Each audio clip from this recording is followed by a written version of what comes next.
ہم میں سے کچھ لوگ وہ ہیں جن کا تعلق اہل سنت والجماعت سے ہے، جو آقا نام کا میلاد ماننے والے ہیں اور میلاد مانتے ہیں۔ اس امت میں دو طبقے ایسے ہیں جو اس گوشے پر دعویٰ کرتے ہیں، اس گوشے کا، حضور سے اس تعلق کا، حضور سے نسبت و تعلق کا دعویٰ کرتے ہیں، مگر اس گوشے میں کمزور ہیں۔ ایک اہل سنت والجماعت جو سب سے بڑا اکثریت کا گروہ ہے، جو ہمارا مسلک کہلاتا ہے، اور ایک اہل تشیع ملت جعفریہ۔ دونوں بالعموم آقا علیہ السلام کی سیرت طیبہ کی عملی اتباع، پیروی، عملی زندگی میں، رات دن کے اٹھنے بیٹھنے کی زندگی میں، عبادات میں، اعمال صالحہ میں، ہم ان دو پہلوؤں میں ہی کمزور ہیں۔ ایک اور تعلق کی نوعیت ہے آقا علیہ السلام کی ذات اقدس سے، وہ حضور، یہ تھا عمل کا تعلق ظاہر کا، دوسرا تعلق ہے باطن، محبت کا، عشق کا، ادب کا، احترام کا، ایک وہ تعلق ہے۔ اس ظاہر عملی اتباع کے تعلق میں ہم کمزور ہیں، اور حضور علیہ السلام کی ذات پاک سے قلب و باطن میں عشق کرنا، محبت کرنا، ادب کرنا، تعظیم و تکریم کرنا، اس میں طاقتور ہیں۔ یہ دونوں مسلک امت میں اس میں طاقتور ہیں، اس پر زور ہے، جتنا تھوڑا زیادہ اس پر زور ہے، اس میں بہتر ہے، عملی اتباع میں کمزور ہے۔ اب ایک اور دوسرا مسلک ہے، اسی طرح دو مسلک ہیں، اور اہل حدیث مکتب فکر ہے، دیوبندی مکتب فکر ہے، تو گویا چار مسلک بن جاتے ہیں امت میں اس وقت تقسیم کر لیں۔ وہ جو دو مسالک ہیں وہ اس عملی اتباع والے تعلق میں پختہ ہیں، کمپیریٹیولی طاقتور ہیں، ان کا اس پر عمل زیادہ ہے، اور حضور علیہ السلام سے عشق و محبت، قلبی اور روحانی وارفتگی، عشق، قلبی تعلق، جذباتی تعلق، آقا علیہ السلام سے نسبت ادب، تعظیم، تکریم اور احترام، اور حضور کی ہر نسبت کا ادب، یہ جو ادب و احترام کا، تعظیم و توقیر کا، عشق و محبت کا، قلب و باطن کا یہ جو تعلق ہے، اس میں وہ کمزور ہیں۔ ان کے ہاں اس پر کوئی زور نہیں ہے، بلکہ اس کی نفی کر دیتے ہیں، نظر انداز کر دیتے ہیں، اور کوئی اس تعلق میں مضبوط ان کی محافل میں، مجالس میں، صحبتوں میں، چلے میں زیادہ دیر کے لیے چلا جائے اور واپس پلٹ کر آئے گا تو یہ اندر کی جو محبت کا تعلق تھا یہ ختم کر کے آئے گا، ظاہر اتباع کا تعلق وہ رنگ تھوڑا زیادہ بہتر کر کے آئے گا، باطن میں جو نور محبت ہے یہ چراغ بجھا کے آئے گا۔ اور ہمارے ہاں محبت، عشق، ادب اور تعظیم، میلاد پاک، جلوس، عزت، محافل میلاد، آقا کا ذکر، شایان شان، چراغاں، محبت، قربانیاں، وارفتگی، ادب، احترام، ایک ایک نسبت کا، مدینہ شہر کا، گلی گلی کوچے کا، خاک مدینہ کا، دور اس گلیوں کے، اس کوچہ و بازار مدینہ کے کتوں کا بھی یہ ادب، یہ بہت ہے کمپیریٹیولی۔ اتباع ظاہر میں، عملی زندگی میں نماز کی پابندی، روزہ کی پابندی، دیگر احکام اسلام ہیں، اعمال صالحہ ہیں، زندگی کے اخلاق ہیں، طور طریقے ہیں، رزق حلال ہیں، ان تمام امور میں اتنی ہی کمزوری۔ یہ بدقسمتی ہے کہ امت دو دھروں میں، آقا علیہ السلام کی نسبت میں دو حصوں میں بٹ گئی ہے، آدھی نسبت ادھر چلی گئی، آدھی نسبت ادھر چلی گئی، آدھی نسبت ادھر چلی گئی، آدھی ادھر چلی گئی، جس کی وجہ سے ایمان کٹ گیا ہے، دو حصوں میں بٹ گیا ہے، اور ایک جو کامل خیر ہے اور کامل برکت ہے اس سے محروم ہو گئی ہے امت۔ وہ اس ظاہری اتباع کی برکت لے رہے ہیں، یہ اس محبت، عشق اور ادب کی برکت لے رہے ہیں، مگر وہ تکمیل کو نہیں پہنچتے، چونکہ اصل خالی ہے، اصل نور باطن محبت، نور محبت نہیں ہے، باطن اندھیرے میں ہے۔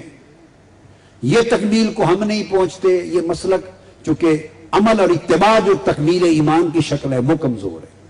یہ تو میں نے گفتگو میں ایک میسج دیا کہ جو پہلو بہتر ہوں اس پر مبارک ہے، اور اسے برقرار رکھنے اور بڑھانے کی کوشش جاری رہے، مگر جو پہلو کمزور ہوں، آقا علیہ السلام کی میلاد پاک کا مہینہ آ رہا ہے، اس میں عزم کیا جائے کہ ان کمزور پہلوؤں کو مضبوط کیا جائے، کہ جو پہلو کمزور ہیں، ویک ایریاز، ان پر محنت کریں، جو بہتر ہیں ان کو اور آباد اور سیراب کریں، جو ویک ایریاز ہیں ان پر توجہ دیں، تاکہ وہ ڈارکنس، وہ اندھیرا پن وہاں سے ختم ہو جائے، اندھیرا،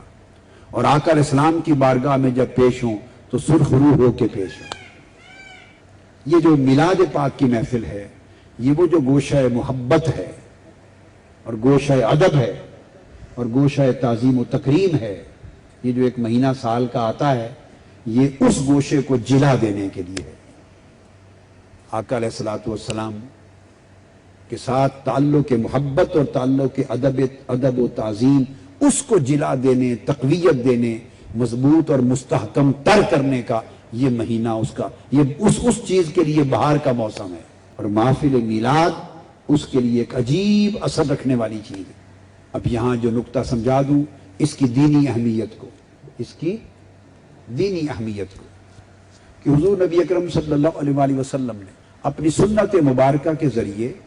اپنی سنت کے ذریعے جو دن خاص ایونٹ کے، جب اللہ تعالیٰ کی کوئی خاص نعمت ہوتی، یا مسلمانوں کی تاریخ میں کوئی خاص مبارک دن ہوتا، یا کوئی خاص برکت والی جگہ ہوتی، تو حضور علیہ السلام نے اپنی سنت بنا دی ہے اس دن کو، اس جگہ کو غیر معمولی اہمیت دینا، اور اس کو کسی نہ کسی شکل میں سیلیبریٹ کرنا، کسی نہ کسی شکل میں سیلیبریٹ کرنا۔ یہ جب عمل آپ کرتے ہیں، حضور کا میلاد سیلیبریٹ کرتے ہیں کہ یہ یوم ولادت مصطفیٰ ہے صلی اللہ علیہ وسلم، تو یہ سیلیبریٹ جب کرتے ہیں تو اس کی اصل سنت مصطفیٰ ہو جاتی ہے، اس کی اصل سنت مصطفیٰ صلی اللہ علیہ وآلہ وسلم ہو جاتی ہے، اور اس اصل کی وجہ سے یہ عمل اٹ سیلف ایک عبادت ہو جاتا ہے، فروغ محبت رسول کا سبب تو بنتا ہے، مگر اپنی اصل کے اعتبار سے یہ قربانی، یہ جشن، یہ خرچ، یہ خوشی، یہ خود ایک عبادت ہو جاتی، اور اتنی بڑی عبادت کہ اس کی برکتیں بے حساب ہو جاتی۔ اس کی 2-3 حدیثوں سے 3 مثالیں دیتا ہوں۔ عاشورہ کا دن، کیا 10 محرم جو یوم عاشورہ ہے، سیدنا امام علی مقام اور شہدائے کربلا معلیٰ کی شہادت، اور یہ واقعہ تو بعد میں ہوا۔ اس دن کی ہمیشہ کسی نہ کسی شکل میں تاریخ میں، انبیاء کی تاریخ میں، اسلام کی پوری تاریخ میں ایک اہمیت رہی اس دن کی۔ اور جو ایک حدیث اس وقت کوٹ کر رہا ہوں بخاری شریف سے، مسلم شریف سے، سیاستہ میں، وہ یہ کہ یہی دن تھا عاشورہ کا، 10 محرم الحرام کا، جب قریش، پہلے زمانے میں قریش کا جو آقا علیہ السلام کی بعثت سے بھی پہلے کا زمانہ تھا، آپ کے آباء و اجداد کا، اس دن سب سے پہلی مرتبہ کعبۃ اللہ کو کالا غلاف چڑھایا گیا۔ کعبۃ اللہ کو جو غلاف کعبہ چڑھایا گیا پہلی مرتبہ، وہ عاشورہ کا یہ دن تھا۔ اب چونکہ کعبہ کو عزت اور تکریم دینے کا عمل تھا غلاف چڑھانا، تو یہ جو غلاف چڑھانے کا دن تھا عاشورہ، اس کو آقا علیہ السلام اعلان نبوت سے بھی پہلے، دور جاہلیت جب تھا، بعثت سے بھی پہلے، اس دن کو روزہ رکھ کر سیلیبریٹ کرتے تھے، روزہ رکھ کر سیلیبریٹ کرتے تھے۔ اس لیے کسی سے پوچھا، حضرت عائشہ صدیقہ رضی اللہ تعالیٰ عنہ سے روایت ہے، پوچھا کیوں؟ فرمایا یہ دن ہے جس دن کعبے کو غلاف چڑھایا گیا تھا۔ تو کعبے کو غلاف چڑھائے جانے کا ایک عمل تھا، ایک ایونٹ تھا، اس کو آقا علیہ السلام اور جمیع صحابہ اسلام کے دور سے پہلے اور ہجرت مدینہ تک پوری عمر مکہ معظمہ میں سیلیبریٹ کرتے تھے۔ پھر اسی دن کا ایک اگلا فیز آیا، آقا علیہ السلام جب مدینہ ہجرت فرما کے تشریف لے گئے تو آپ نے دیکھا کہ یہودی بھی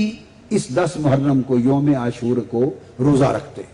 آپ نے سوچا بھئی ہم تو رکھتے تھے کہ اس دن غلاف کعبہ چڑھایا تھا ہم نے، تو یہودیوں کا تو وہ کعبہ بھی نہیں ہے، یہودیوں کا تو وہ کعبہ ہی نہیں ہے، ان کا قبلہ تو بیت المقدس ہے، القدس۔ ان سے پوچھا تم کیوں روزہ رکھتے ہو؟ اب اس کی ایک اور تعبیر آ گئی، تو یہودیوں نے بتایا کہ یہ وہ دن ہے جس دن موسیٰ علیہ السلام کو اللہ نے نجات اور فتح عطا کی تھی فرعون پر، وہ ڈوب گیا تھا، اور موسیٰ علیہ السلام دریائے نیل سے فتح یاب ہو کر عبور کر کے اپنی امت کو وادی سینا میں لے گئے تھے، صحرائے سینا میں۔ تو چونکہ اس دن بنی اسرائیل کو نجات ملی اور فتح ہوئی، ہم وہ دن سیلیبریٹ کرتے ہیں، خوشی مناتے ہیں، اس دن کی سیلیبریشن میں روزہ رکھتے ہیں۔ تو آقا علیہ السلام کو جب صحابہ کرام نے بتایا تو حضور نے فرمایا کہ ہم ان یہودیوں سے بڑھ کر موسیٰ علیہ السلام کے وارث و حقدار ہیں، لہذا وہ ایک دن روزہ رکھتے ہیں، تم 2 دن روزہ رکھا کرو۔ حضور علیہ السلام نے 2 روزے رکھوائے۔ تو پہلے غلاف کعبہ چڑھانے کو سیلیبریٹ کرتے تھے اس شکل میں، جب ادھر آئے تو یہ سیلیبریشن خوشی کی سیلیبریشن ہو گئی کہ یوم فتح تھا، تو آقا علیہ السلام نے 2 روزے رکھوائے۔ تو اس سے ایک سنت معلوم ہوئی، کسی بھی شکل میں آقا علیہ السلام